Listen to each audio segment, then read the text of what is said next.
Now here is a question in which we have to find the coefficient of x raised to 7 in the expansion of 1 plus 3x minus 2x cube whole raised to 10. Now let us use the statement of multinomial theorem first, and therefore we know that the coefficient of x raised to 7 in the expansion required is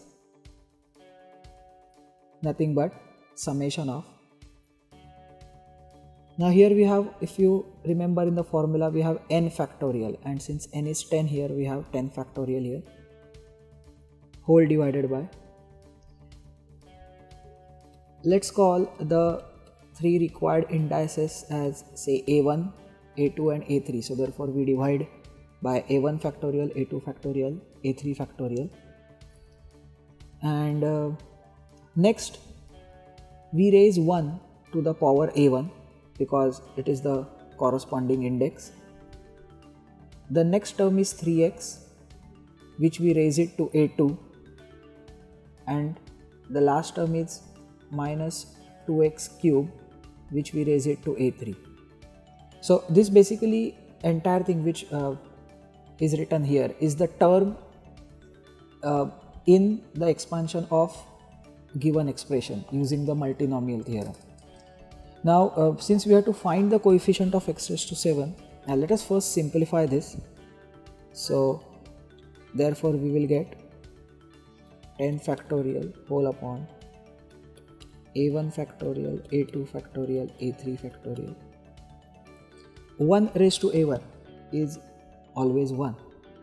Now considering 3 as the number, here we have 3 raised to a2, and similarly if you see the minus 2 here, so therefore we can write minus 2 raised to a3 multiplied by, now let's collect the x term, that is x raised to a2, and from here we will get x raised to 3 times a3.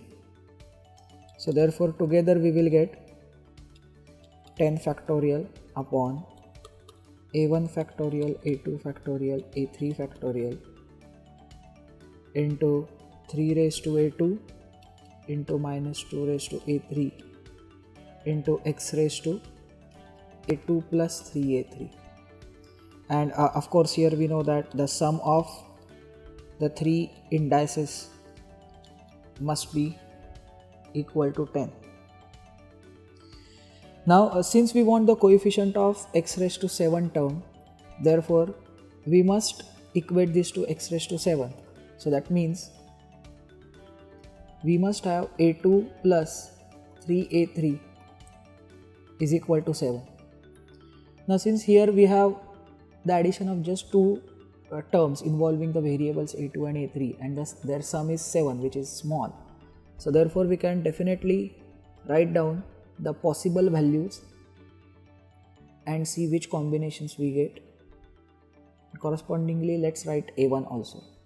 Now if we start off with the smallest value of a3, because it is having the multiplier here, if a3 is smallest, that is say 0, then we will get a2 to be equal to 7.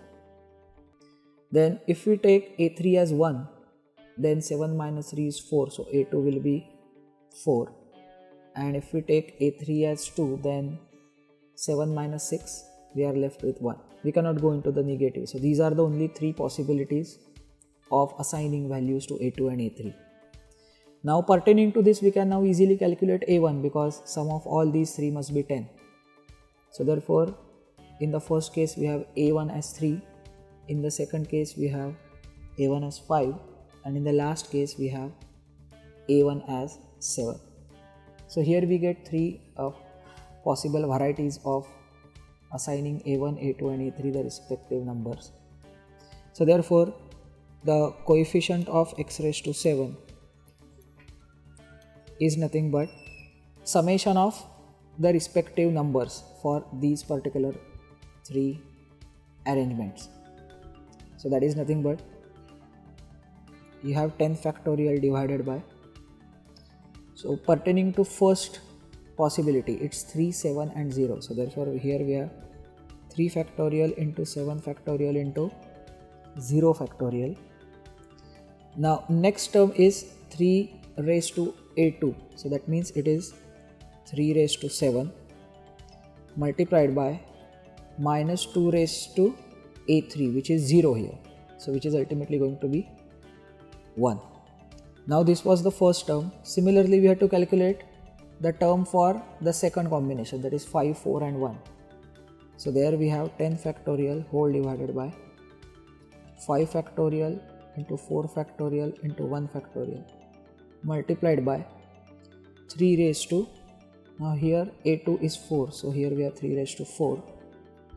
Then we have minus 2 raised to a3, which is equal to 1, and plus the last term is 10 factorial upon 7 factorial, 1 factorial, 2 factorial multiplied by 3 raised to a2, which is equal to 1 here, and multiplied by minus 2 raised to a3, which is 2 here.